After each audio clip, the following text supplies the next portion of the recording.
It is only awkward for you on these long voyages at sea because you are the one wondering. Wondering if your companions with the beards over square jaws and the practiced shoulders would ever dream of loving their own kind. If the man who took your hand to welcome you aboard, or the one whose shoulder brushes yours as you haul on the net, thinks of you in the late hours of the night. How long have you been comfortable with those thoughts? They are more present with every voyage. You stare out on the water to avoid staring at them, and as you do, behold a shadow. A dark shape ripples beneath the surface of the water, trails behind the boat. You stare over the rail at it 100 times larger than the fish you have been netting, and it stares back, an abyssal thing with 1,000 green lights like distant stars pulsing in its surface, lights that beckon you down into the water, lights that bid you hello from the Hallowoods.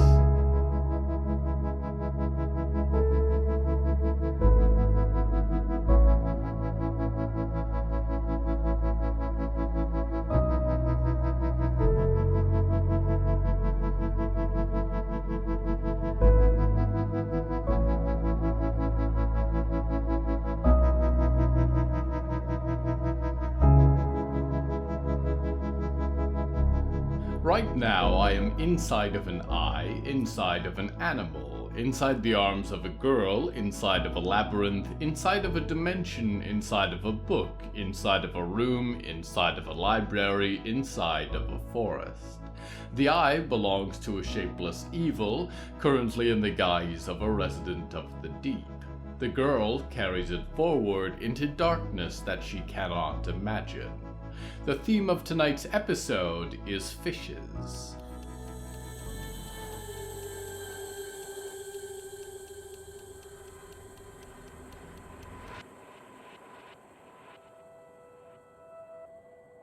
The air was stifling and only grew worse as she descended.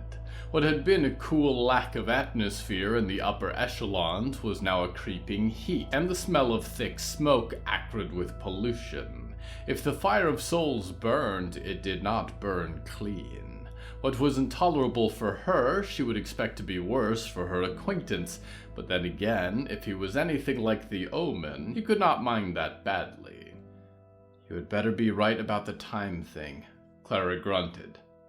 "I've never stayed this long before. I'd better not be all dusty and wrinkly when I leave this awful book." It was not the first time she'd echoed the sentiment. She had spent a year here, a year there. It had taken time just to learn how to navigate, which rooms were red herrings back to the start, and which were deadly traps, and which inconspicuous apertures led into the expanse beneath. It had moved faster when she'd come across her companion lounging in a dried-out fountain, and she hoped now that this last plunge, 3 years of constant descent, would be her last voyage into the compact. "Would I lie to you?" said Fishbone. The fish was over 2 feet long and had fins and green scales that reminded her more of a medieval illustration of a fish than any actual animal. Its gills flexed open and shut, and its voice croaked from a spined mouth. A lidless yellow eye watched her at all times. "Yes," she said. "You lie to me all the time. Like when you sent me into the room with the drills and the floor tiles." "A delightful prank," said Fishbone. "Or let me wander around the doldrums for a full month," Clara grunted, and slid down a rock slope, the fish under her arm. "I was curious to see how dedicated you were," said the fish.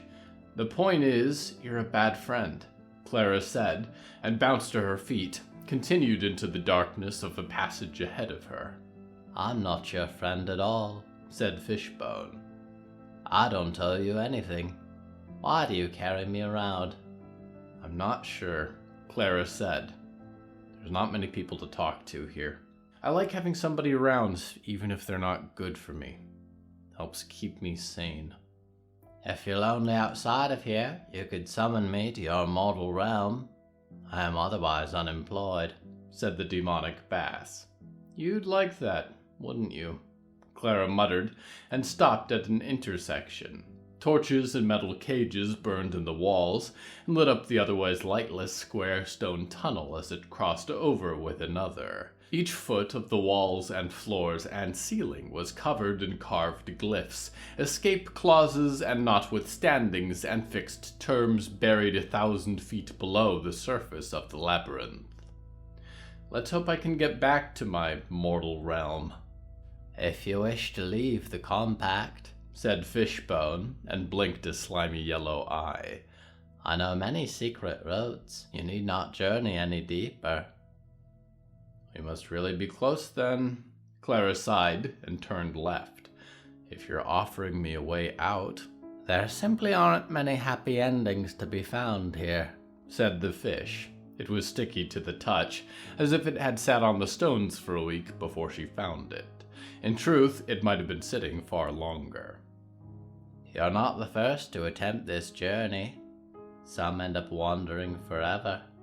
And the ones that find what they were looking for rarely seem to get what they really wanted. Did those other people have blood like mine? Clara said, and she walked forward with a hand outstretched. The red light of the lanterns had almost faded into pitch darkness. Did they see ghosts and talk to demons?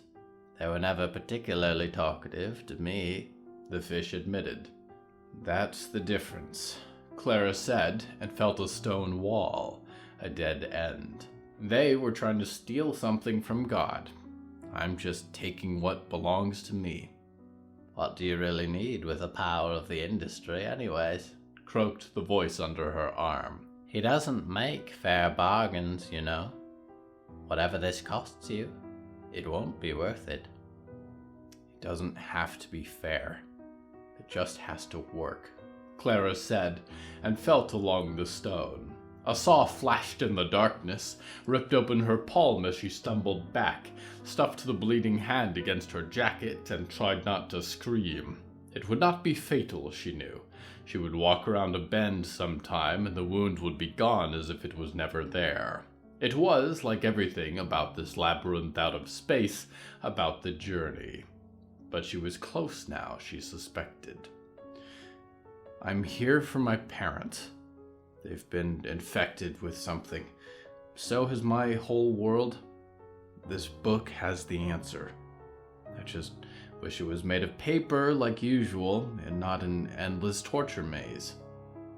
That's it, said the fish. The saws had subsided, and a rumble ahead of her told her that the dead end was shifting to reveal a hall beyond. What do you mean? Well, I don't have parents, but I can't imagine I'd spend all my time fixating on him, said the fish. Some life you've put together for yourself. She dropped him, and he hit the ground with a wet slap. Sorry, she said as a formality, and picked him up again. No, you're not, said the fish. That's all right. Always a victim of malice, I am. I need something to hold on to, she said, and stopped, leaned her arm against the wall. Untold days beneath the earth, breathing in fumes and being cut to pieces, held her down. My other friends keep disappearing and moving on without me. And I don't have anyone else. Nothing that matters. Being at Downing Hill is a game. It's one I'm winning, enough to get this book, to get my parents back. Because maybe then we can go back to living in our big house like nothing happened. And if I can't, I might as well be dead. I already live in that world half the time anyways. You could stay here in the compact with old Fishbone, said the fish. It's not so bad. She disregarded that and pushed through the hallway ahead.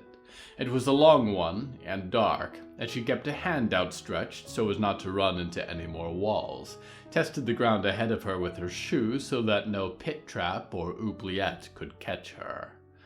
But then there was light ahead, red flashing on the stone. The air was a black smog by now, and the light that poured through it was the fire of hell itself.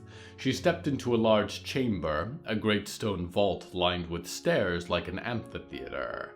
Tunnels and doors, passages and chutes all led into a room with no exits.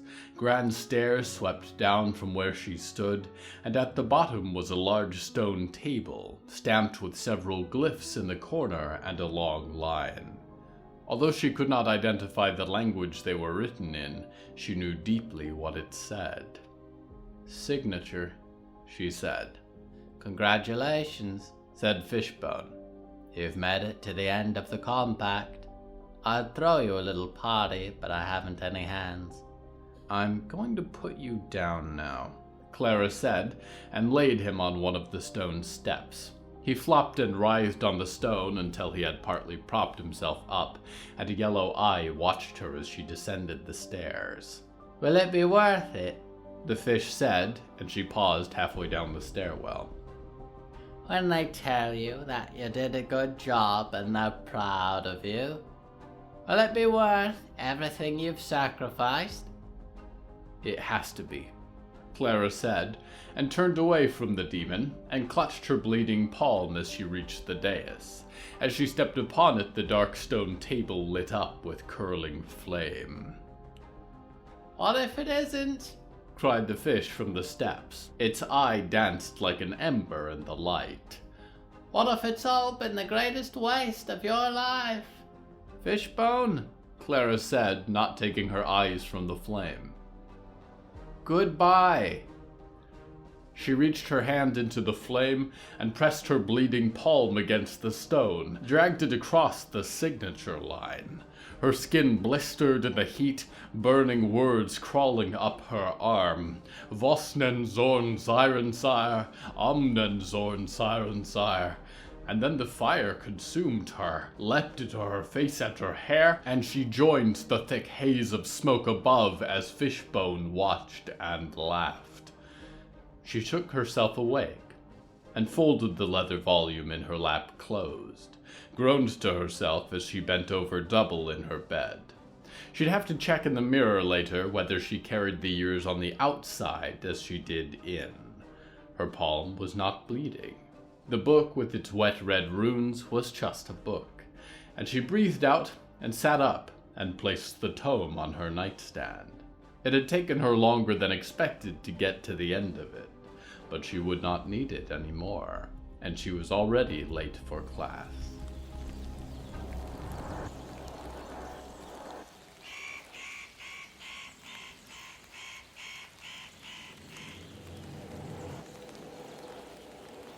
Your whole life you spend in the comfortable avenues of what you know. Beneath you is a hard ground surface. The vegetation and brush that grows in your world brings you shade and comfort. Your friends and communities flit around you. You learn patiently from your schools and mentors. You seek out companionship and sustenance and safety. Imagine then that one day you seek out rations to feed yourself, and look up all too late to realize that the sky has been split in two by a dark disturbance, and you cannot escape, are seized by life of an unfathomable scale and pulled upwards into the heavens. You would not enjoy it. Your friends would not enjoy it either. And yet you continue to fish in the Hallowoods. I do not understand it. The lakes grow over more with ice each day, turning from an invisible flake on the surface of the water into a thick black mirror that obscures the life sleeping in the mud beneath, filled with long white cracks like lightning. Go home, to your family, to your friends, to wherever you think a comfortable place to spend the winter. Stay inside until spring comes and the water warms again. Give the fish some rest, and pray that nothing peels open your sky to swallow you. We go now to one who loves fish.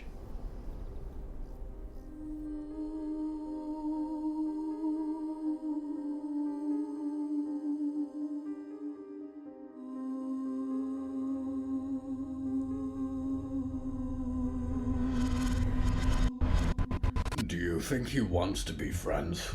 Mort rumbled. The girl beside him sat against his claw, a coat wrapped around her shoulders. The forest was a sea of darkness in all directions, and the stars glinted in the glass of his helmet. I don't know, the girl mumbled, drawing in the first pages of a book. Walt never saw this one. He didn't seem talkative, just an animal. Yet I'm not sure you can be friends with an animal. Mort would have brought up the dog, but it and its owner had not been seen since the bear and the pit trap, and he did not want to bring up a sore topic. Diggory and Percy sat huddled on the other side of the clearing, having a hushed conversation, and Cindy sat with a silver panel of instruments. Bert is my friend, he said. The battered seagull nestled on his shoulder, sleeping with one glazed eye open. Although Bert was not my friend at first. He tried to eat us back when he was lots of birds. But when he's just one bird, he's nice. I guess Nimbus is friendly too, Riot said and looked up. The cat sat on the outskirts of their little rock-guarded clearing, staring out at the forest, tail raised and perfectly still. But, that bear did not seem friendly. I'll see next time, Mort said, and tilted his skull down to look at her drawing. What are you doing? I'm taking notes, she said, and lifted the book. My friend Walt, he filled a whole journal with these. What these creatures are, how to deal with them, to make better friends, I guess. It's really good, Mort said. The drawing. I wish I could draw. Here, Riot said, and she set the book on his claw, flipped open to a blank page, and offered a tiny pencil. I'm about done. Give it a try. He reached out with his gloved hand and pinched the pencil delicately between two fingers, managed not to drop it as he moved it to the page. I remember you, Riot said. You weren't at Walt's funeral, but you were at the fight. Yeah, I didn't know Walt, Mort rumbled as he drew. But I was there with my family, Polly and Yaretsi. They wanted me to fight the guy with too many souls, so I helped do that. You did, Riot sighed, and laid her head against the metal of his claw. They're the wolf guy and the demon lady, right? Are they nice to you? Other way around, Mort said. Yeah, they're nice to be. Aren't families always? They should be, Riot sighed. Sometimes they're complicated. Mine's pretty good by comparison, and it's still tough. My mom didn't even say goodbye to me when I left. I didn't say any goodbyes either, Mort said. I just went. She could have, and she didn't, Riot said. She doesn't understand that, I need to do this. It's the least I can do for Diggory, and it's my job as groundskeeper. It's what Walt would have done if he'd known where or how. I don't think mine would understand either, Mort said. They know me, who I am, and that is Mort. I came out of the water, where I used to watch the fishes, and I cut the bad man's hand off a few times, and I punched the people they want me to punch, and I put all the ghosts free with my claw.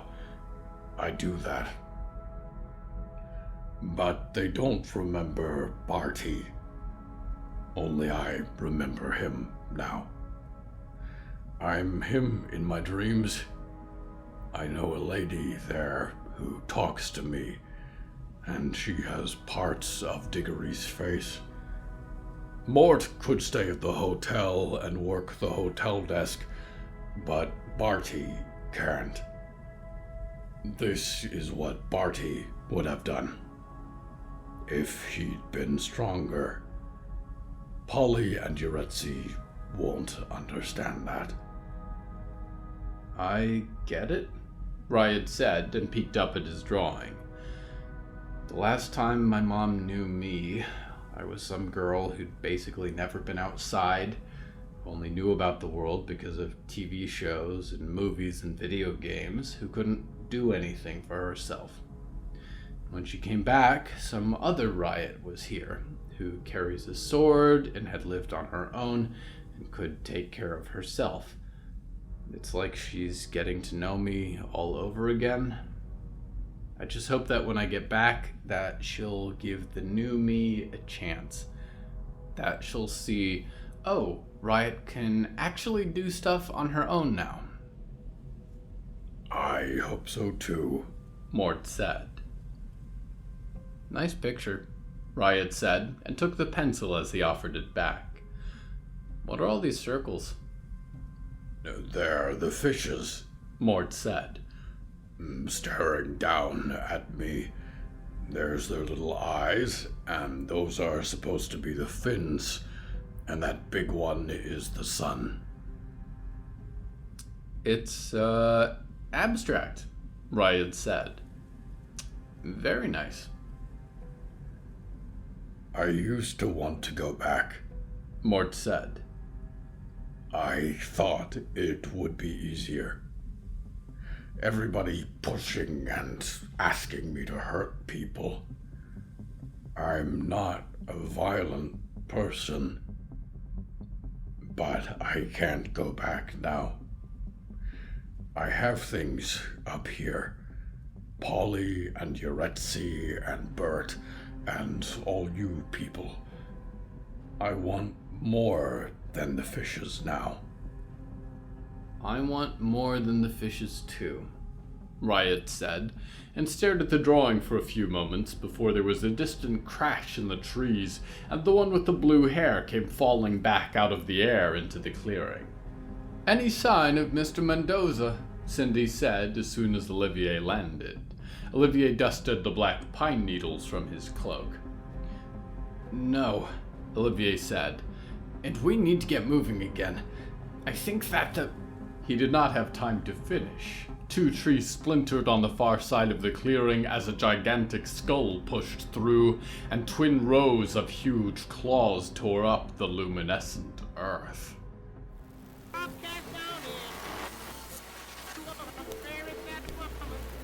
I didn't think places like this still existed.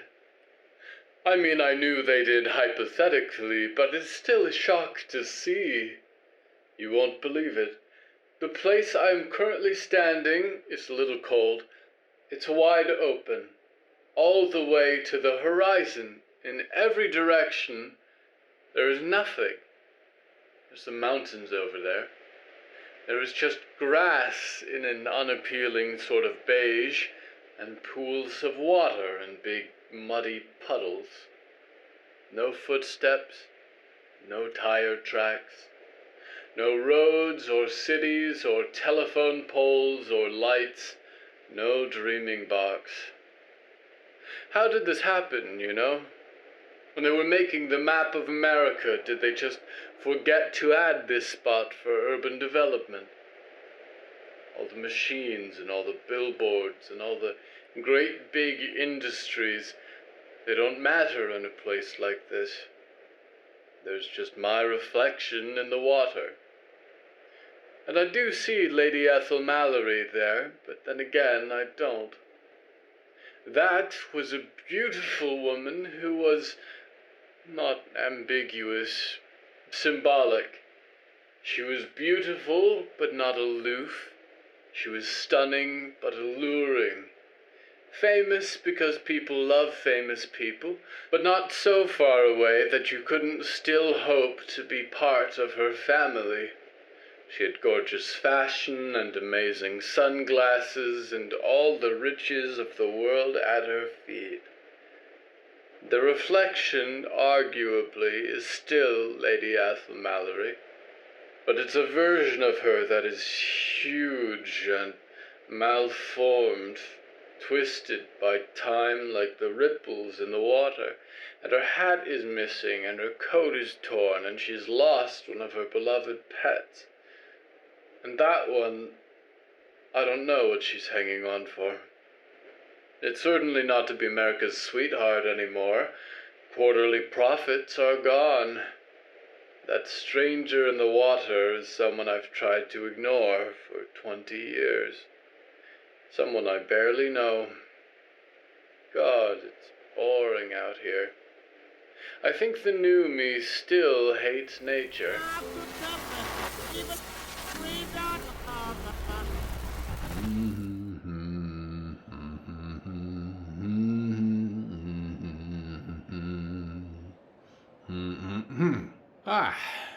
Right. We return now to Mort.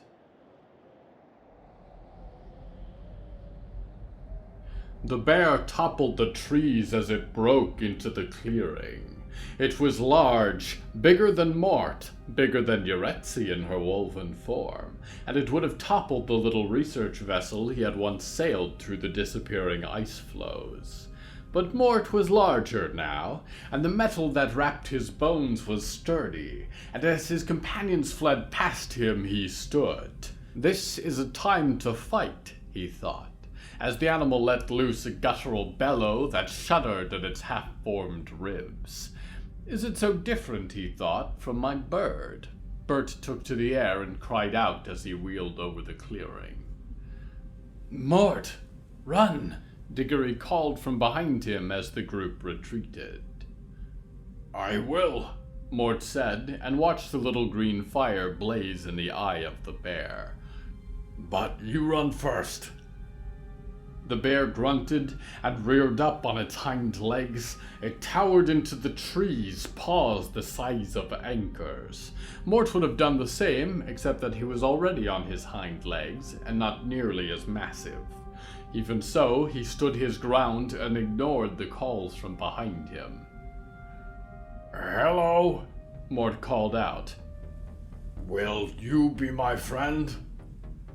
The bear only breathed when it roared, and its breath condensed in roiling clouds, and then with a thunderous step it crossed the clearing towards him. That was decidedly not friendly, he thought, and it flung a paw towards him. He reached out to grab it with his own claw, and went sliding back across the forest floor as the silver edges of his pincer cut into the bear's great wrist. He laughed and held back the bear's huge arm, and where his claw touched the bear's paw, it smoked like a fire. The bear shrieked and wrenched its paw away from him and backed away a step. "I'm sorry," Mort said, and looked up as a second massive claw dropped upon his glass dome like a hammer. Oh. He is fine, of course.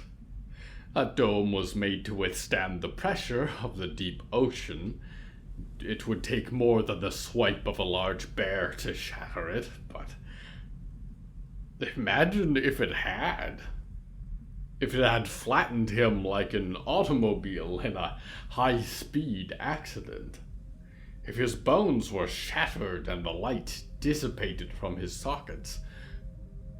Would I be responsible for that? I should never have interfered. It is already so much more difficult than I thought it would be. The problem with trying to do anything is that you will never be sure you did it right until after. And any misstep here now could cost so many of your little lives. I know you would die anyway, but if I try and fail, it feels as though it falls on my shoulders. How they would laugh in the Council of Heavens to see me fretting over things so small. But it was the way the one who made this forest and these heralds and this heart would have fretted. He loved little details like that. Mort is all right, but he is lost in thought for a moment. He remembers laughing with a woman with a great number of tattoos as they load equipment, and shaking hands with the Prime Minister for the first time, and sailing with an old bird of a woman through a sea of ice in search of fossils and ancient secrets. And then he is back with his friends, and a giant bear looms ahead of him and bears down again with its claws. We had best go now to one close to Mort.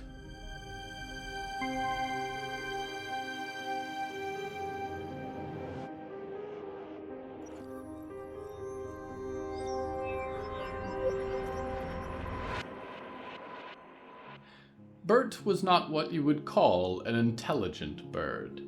Bert had no concept of her own name. She did not have many concepts at all, and the ones she did have fluttered around in her mind like wayward feathers. If there was a time when she was a normal bird, hatching and learning to fly and eating garbage wherever it could be found, it was a hazy mote of blue light in the dark, long night of her past. She had drunk of the water one day and fallen in and been swept downstream, and that was it for Bert's old perception of reality. When she had awoken, she had been part of 1,000 minds that could largely only agree on one thing: hunger. And she had been hungry ever since, but no number of little fishes and writhing worms and eels could satisfy her now. She moved as one with the colony, and feasted on anything that flitted past their dam. And so the pile of death that was Bert now, as it was 1,000 other seagulls, expanded, tumbled further downstream until it could go no more, and there grew fat on the proceeds of the river. Never satisfied, of course. She could not remember being satisfied in life either, for that matter. She had been a hungry bird. It was maybe that her new perch was big and shiny and red, and glittered to the eye as if valuable, or that when he had taken apart the colony blow by blow, he had smelled like it ever since, or maybe that he was like her and that he was dead. He also smelled like corpses and garbage, two delightful things, but if she had to choose a reason why she had followed the big red nuisance away from the rest of the colony, sat on his shoulder and picked grubs out of his plating as he trundled through the forest, it was because he was as welcoming to her as any nest or tree or gentle place. And so she nested and avoided little sparks of fire tossed by his friends, and did not think about how hungry she was, or much of anything at all. The world slid by around her, and she stayed high on her perch, announcing to any other passing gulls that this perch was hers. Once before, when the big red perch was in danger, she had called out for the colony, and it had responded. It remembered. It was Bert too. They were all Bert. And all that she cared about and saw, they also cared for and beheld. And when she crowed to gouge out the eyes of the intruders, the storm descended. And now, as the titanic polar bear tried to rip her favorite perch apart, get at all the little bones inside of him, she cried out to the stars for the colony. "Come," she said, "come eat this big beast's brain and eyes and soft tissues. Feast on his snippety flesh." "Bert!" the big red shiny called out below. He said other words she did not understand, too. She was preoccupied with her summons, and when she had given it, she returned to the matter at hand, and dove for the bear's remaining eye. She ran into its skull full force, and dug her talons into any meat she could find inside the eye socket, gnawed with the tip of her beak. "This is what you get when you try to destroy my perch," she thought. "Also, you smell terrible and delicious." The beast roared like the ocean, and pulled away from her big red shiny, who had been a little crunched. It swept its claws against its face to catch her, and she dodged the first swipe as she dug her beak in deeper. It only caught the tip of her wing. She looked up to the sky with her only eye, but she could see far beyond the pines. No, she thought. No colony. Am I alone? Am I the last of me? The sky was empty. No birds circled or cried or cawed in triumph. Her eye fell on the big red. You are my colony, she thought. It was all I needed. She ripped ribbons of blackened flesh away and downed them and was not satiated. She croaked as a long claw pierced her wing, and then the bear flung her against the ground and flattened all her bones into one long mass. Had she been a brighter bird, she might have thought, "Run, you big idiot, while you can. You are big and made of metal and beautiful, and I am only a little bird, and the life I give for you is 10 times better for the time we have spent in it. Go make it longer." But it only occurred to her that she was hungry, and that she was about to die, and that she very much enjoyed the shine of the color red. When the teeth closed around her, she thought of dark little nests, and the black water of the river where she had clung to the colony, and the crevice in Big Red's armor where she could hide, and she was not afraid. And then she closed her last rotting eye, and as the red light of her friend disappeared into the trees, thought of nothing at all.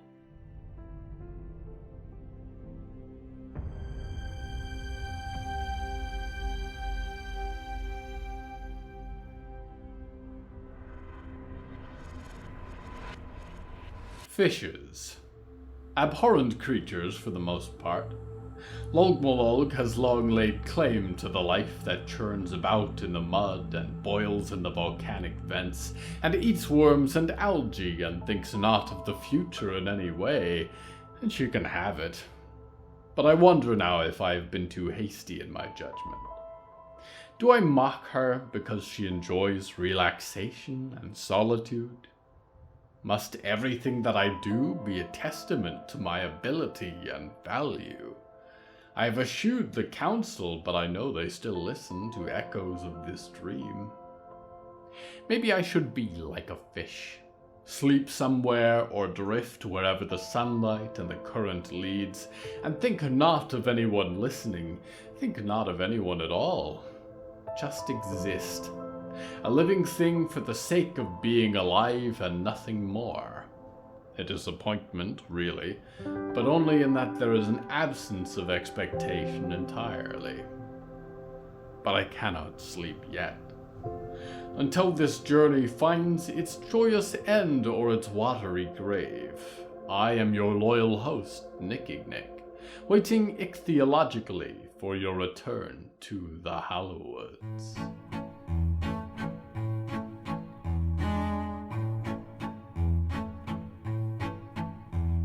Hello from the Hallowoods is written and produced by William A. Wellman.